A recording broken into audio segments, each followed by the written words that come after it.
because it's time for the first federal program. Switching things up a little bit this week. Decided it was time that we brought back the old way and kicked the show off with "Oh, What a Beautiful Morning." It's very appropriate, Paul. Our first federal founder, Dick Belcher, passed away this week. Yes, he did, unfortunately. At the It was age of huge 87. Oh, what a beautiful morning. Dick opened the radio show forever with that. Yes, he did. And he would always say, it's going to be a beautiful day. And it's very appropriate that you do that, and thank you for doing that today. You're welcome.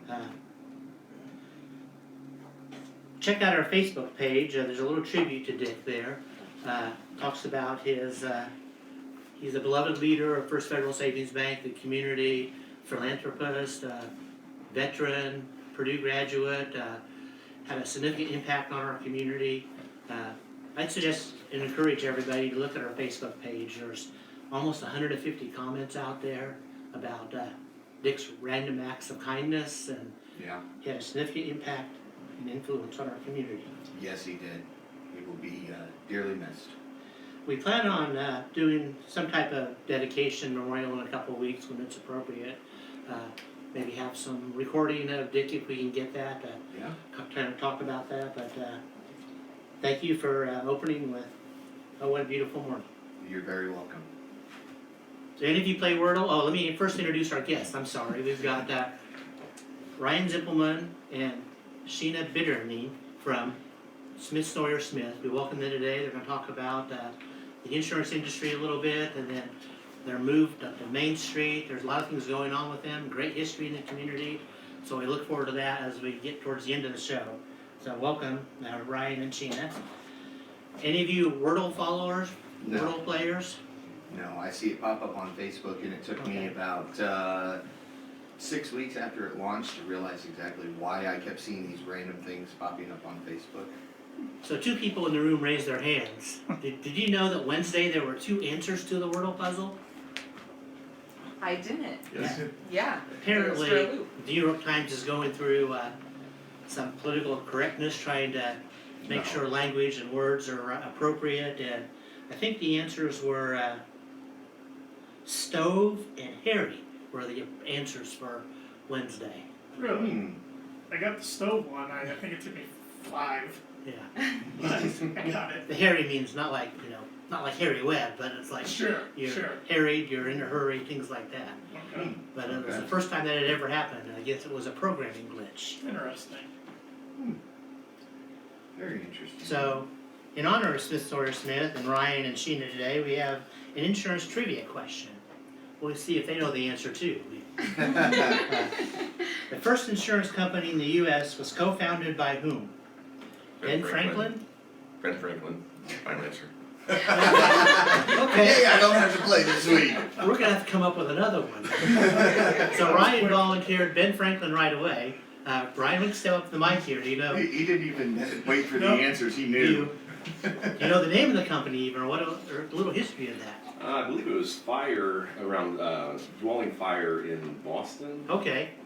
But he was one of the first to institute an insurance company in the continental United States. Well, that's great. Well, we'll talk more about insurance in a little bit.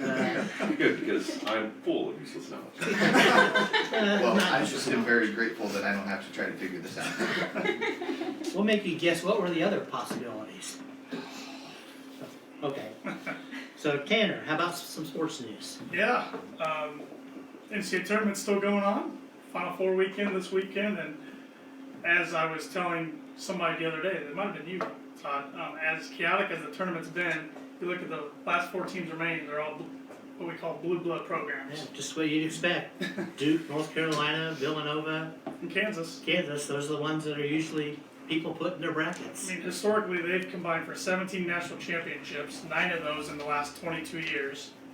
60 Final Four appearances combined, 20 of those in the last 22 years. Wow. So, That's a pretty impressive record. yeah. 4 pretty good, well, I was going to say pretty good coaches, but Hubert Davis is in his first year. I keep forgetting that Roy Williams isn't at North Carolina anymore. But you got a lot of interesting storylines. Mm-hmm. You got Villanova against Kansas, like I said, 2 programs that have done really well in the past 22 years. And you got Duke against North Carolina. They're arguably the biggest rivals in college basketball.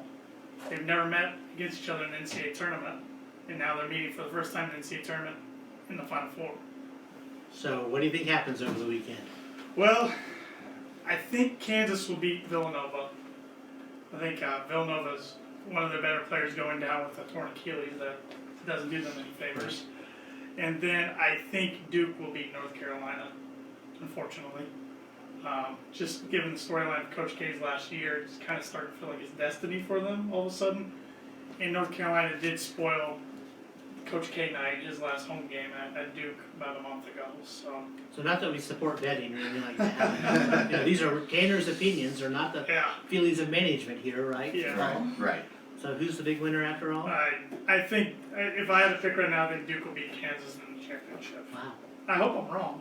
I won't be secret about that. I noticed those great stats you referenced. There was nothing about local teams in there, you know? No, it hasn't been the greatest last 22 years for local teams, at least in tournament success. Indiana did get there. Butler, yes, Butler, thank you. Thank you. Butler's had tournament success, 2 runner-up in the national championship in 2010 and 2011. So I guess it's just Purdue and Notre Dame that haven't had Still tournament success. Still amazing how close Butler was to winning that one year. Oh, Against yeah. Duke one. Yeah, Yeah. Gordon Hayward, half-court shot, almost banked it in. So then the Now, if next, they'd been playing Indiana, that would have went in. Yes. then the next year they were close against Connecticut. Yeah. So, which Connecticut's another team, it's kind of a blue blood. I mean, they've had 3 national championships since 1999. And we don't think of them in that sense, but And we're talking men's basketball, right? men's basketball and women's basketball, which they're in the Final Four again Of course. this weekend as a 2 seed this time, not a 1 seed. They are definitely the blue blood of women's basketball. As an IU fan, not that I have any grudges or anything like that, but the fix was in with the East Regional for Connecticut, playing in Connecticut, and their seed ranking, and Yeah, that I'm bitter didn't do them any Yes. favors. Let's Yeah. put it that way. Yeah. Notre Dame and Indiana both lost. Yeah, they both were had a steep hill to climb there. I don't understand how that worked itself out, but yeah, it should be a fun weekend of college basketball, and then baseball's gonna be starting this next week. And high school sports are kicking off too with all the Yep. spring schedules, so check out your local high school's websites. There's probably a lot going on in the week, and Yep. it's snowing April 1st, so it's baseball season, right? Yeah, feels like it. It's Yeah. here. Cruel prank by Mother Nature. Yes, it was. I was surprised to see that this morning. Got some tidbits here this morning. On this day in 1778, New Orleans businessman Oliver Pollock created the money sign symbol. I always wondered how you came up with that. I mean, like, you just drew an S and went, you know what, we're gonna put a line through it. Or 2 lines Or sometimes. 2 two lines. lines. Yep. On this day in 1891, the Wrigley Company was founded in Chicago. Okay. Wrigley Gum, and Yes. of course, they bought the Cubs in Wrigley Field. And ran them into the ground. I was gonna let you take that one. On this day in 1954, the U.S. Air Force Academy was established. Mm. On this day in 2004, Google introduced Gmail. Are you a Gmail user, Paul? Now I am. I was Hotmail before Gmail. Okay. fair And then I still log into my Hotmail every once in a Yeah. while.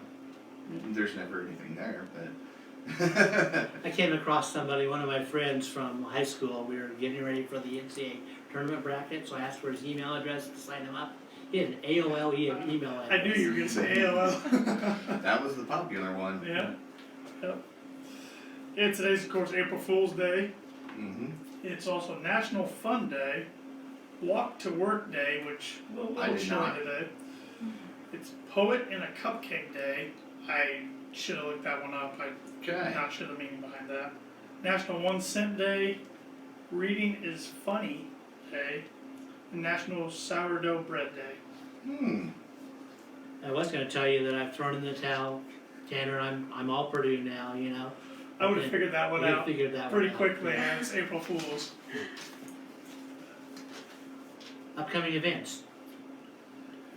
Do you want to go ahead and do those, Tanner? Sure, yes. Upcoming events, we had some representatives from the Sawyer NMU chapter on a few weeks ago talking about their upcoming event on tomorrow. Tomorrow. It's voice instrumentalist and comedian Michael Winslow is going to be performing at the Rochester High School Auditorium. That's at 7 o'clock tomorrow. You've probably recognized him from movies such as The Police Academy and Spaceballs. And he recently was a contestant on America's Got Talent. Tickets for adults will be $20, $10 for students, and kids 5 and under are free, but they do require a ticket. Okay. They already threw you a curveball, the first part of the thing, upcoming events. That's so. all right. I had it down here on the script. So. Yeah. So the Fulton County Historical Society is holding an all-you-can-eat breakfast featuring biscuits and gravy, scrambled eggs, hash browns, pancakes, sausage patties, ham, fruit, drinks. Tomorrow morning, Saturday, at the museum. Cost is $8 for adults, $4 for children from 6 to 11 a.m. So if you're hungry tomorrow morning when you wake up, go out to the Fulton County Historical Society, get a good breakfast, and it goes to a good cause, the Historical Society, so they can continue what they're doing. We'll talk about the Chamber of Commerce. Sure. Yeah, the Chamber of Commerce is will be holding its annual gala and community awards ceremony. That's going to be on Saturday, April 30th at Rochester High School. Doors will open at 6 p.m. with dinner following that at 7, and then the awards ceremony is at 8:30. Individual tickets for chamber members are $50 or $350 for a table of 6. Non-chamber members can still attend. It's $75 per ticket for them and $500 for a table of 6. Tickets are on sale right now at the Chamber office here on Main Street, or you can contact Kelly Scobie at 574-224-2666. That's the number for the Chamber office. Money news. Ollie, you want the good news or the bad news? Well, I kind of already gave some of the bad news that the Dow Jones was down last night. So let's continue the bad news before we Okay. lift everybody's spirit. Bad news, it's the worst quarter since the pandemic started in 2020. So not a good quarter for the Dow and stocks. No, not But at the all. good news is, the last half of March it was up actually. Yes, it was. So we're turning the corner. And the good news is the price of oil is down too. Ah, A little bit. A little bit. that's good. Went to $100 a barrel, and President Biden's administration announced a plan to release 1 million barrels of oil per day from the Strategic Petroleum Reserve for about the next 6 months. So hopefully we see those gas prices come down soon, is what you're saying.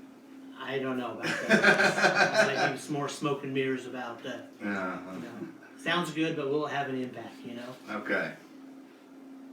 Also on the economic front, inflation. This is some more bad news, I guess. So,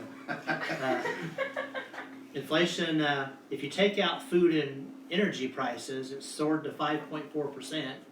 If you include food and energy prices, it's up over 6%, 6.4% since the previous year, and it's the strongest gain of inflation in about 40 years. So Wow.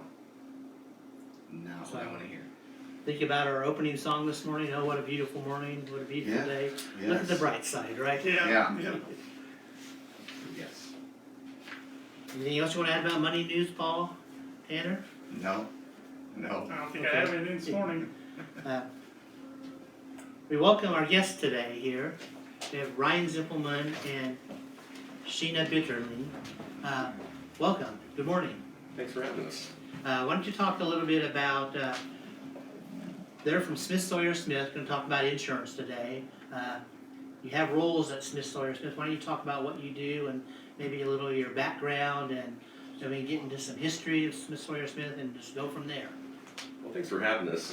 First, I think we'd be remiss to say that I think Rochester will really miss Dick, and those that were fortunate enough to meet him. He's one person in Rochester that after he's gone, he made an impact, a very indelible, deep impact. And not many people can say that they've made that type of impact on the area, so he will be missed. And there's nothing that, I mean, anything you see in this community, he had his hands in it somehow, somewhere, and And those people, by his design, never even really realized it, which that says a lot about Dick.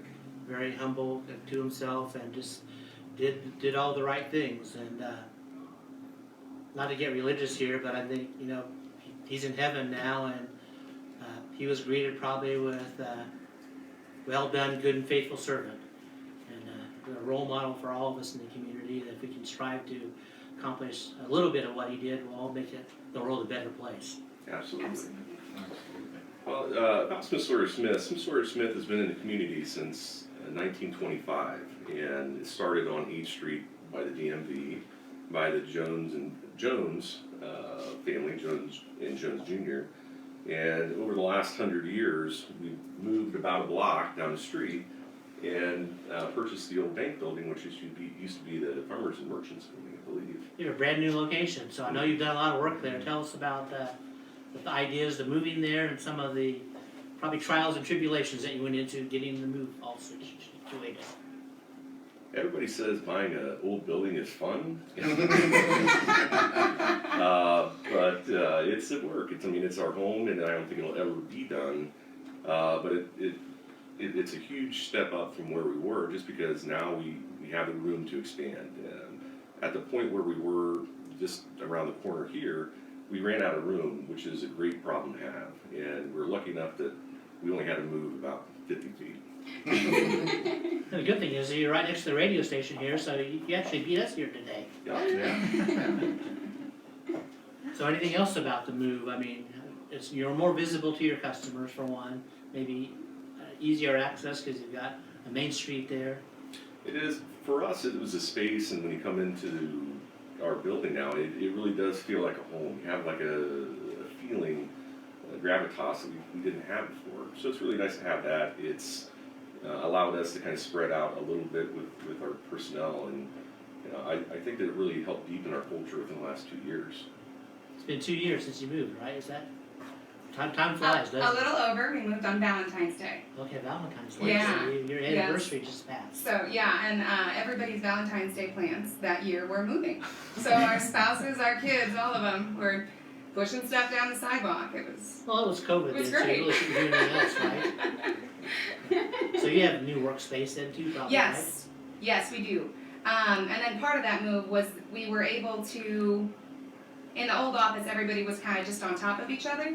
And then when we moved over, we were able to kind of separate into different our job responsibilities, so that it helped us function better in the teams that we work in on a daily right? Making it basis. functional and like a whole process oriented, and that's what Absolutely. we try to do in the bank all the time. It's amazing how, like, you move into a space and you think, we got plenty of room here and this is gonna be great, then before you know it, you're out of space again, and you guys realize that and had the opportunity to purchase the bank building and moved in there, and it's a great location. You've done some exterior work, fixing some of the things that needed to be done, and that's great. Thank you for your help in the community.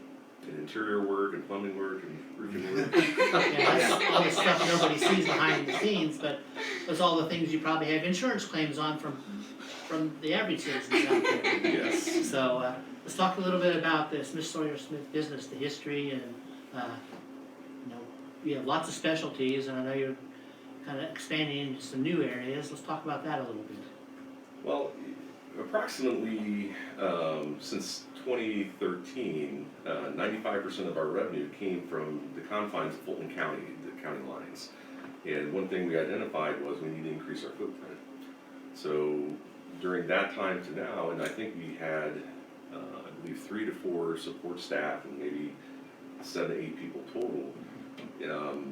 This year, I think we'll be close to 55 people, and right in 50 states.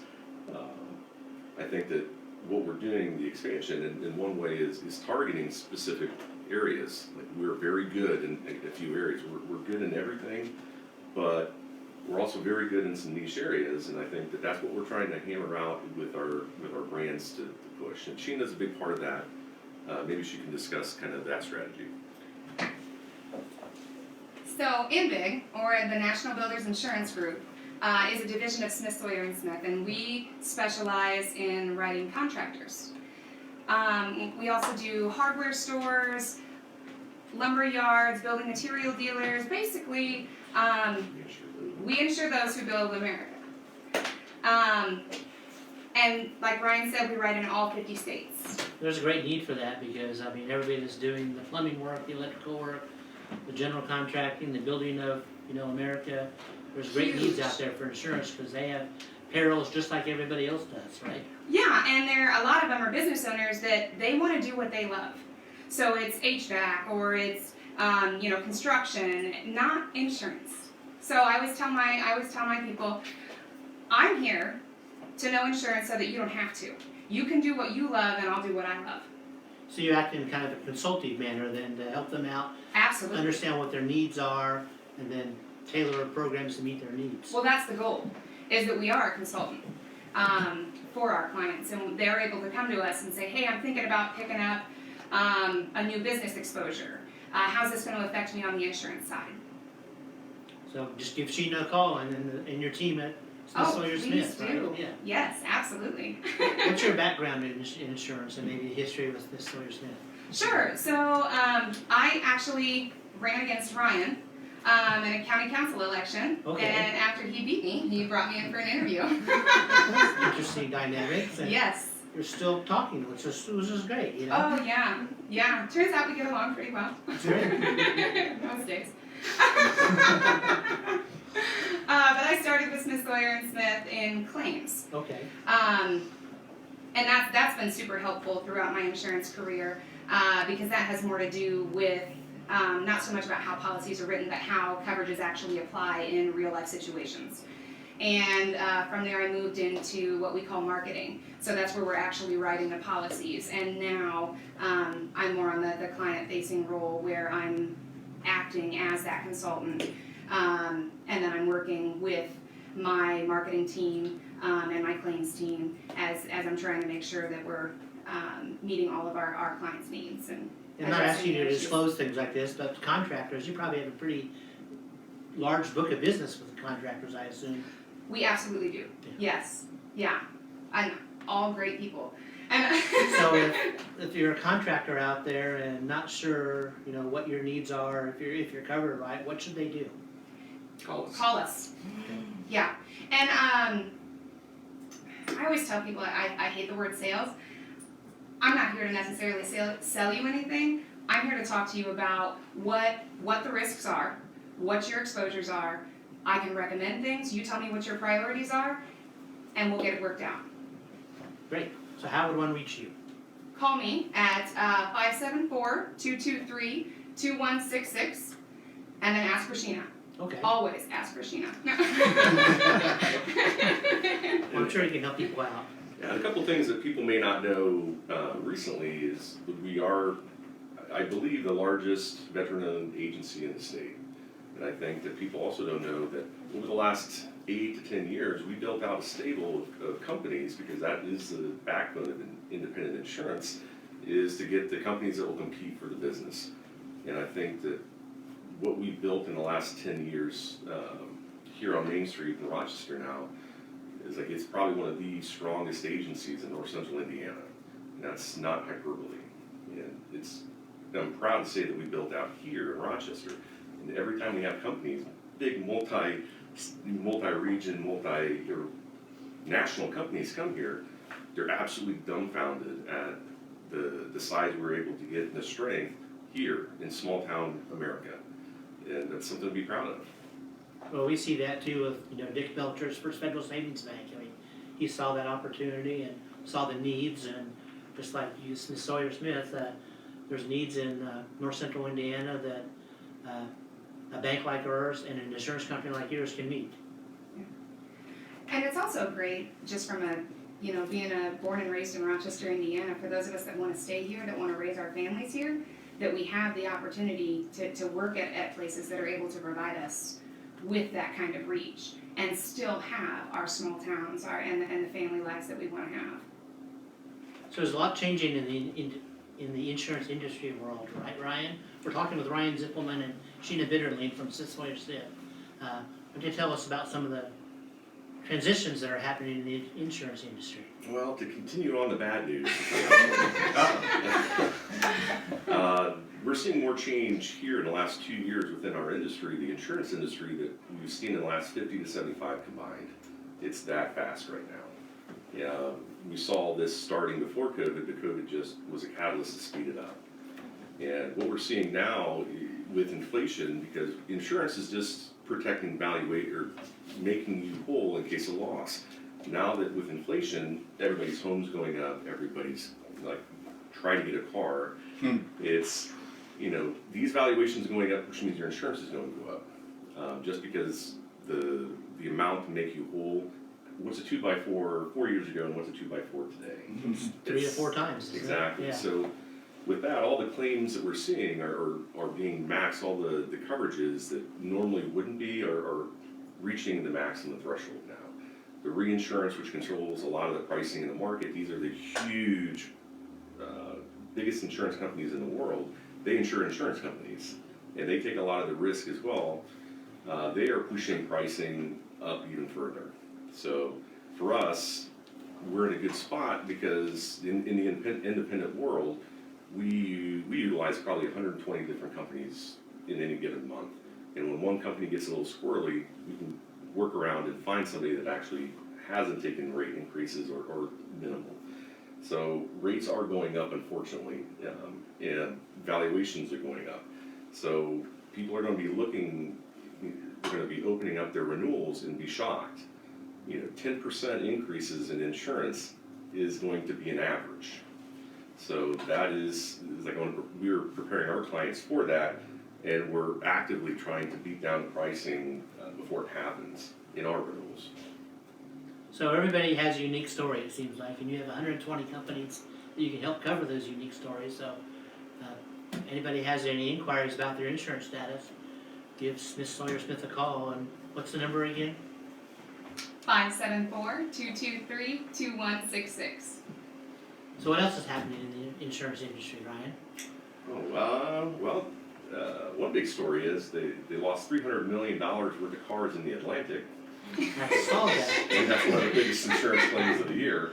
And I think one of the biggest insurers on that was Lloyd's London, and they're one of the reinsurers that actually helped insure all the companies here. So, what are some other insurance? So that's one thing about insurance is interesting because there's loss exposure and loss experience, and that does really trickle down to a lot of people because that's got to get covered somehow.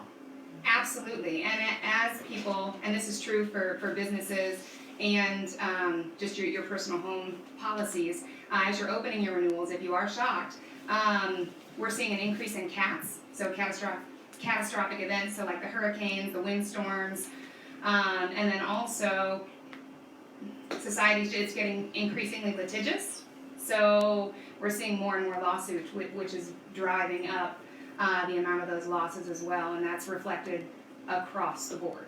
And interest rates going up actually helps an insurance company offset the revenue they would need to make with premium so they can be less aggressive. So you have a culmination of events coming up here. It's like the perfect storm, and it's going to shake a lot of small insurance companies and small insurance agencies out of the market.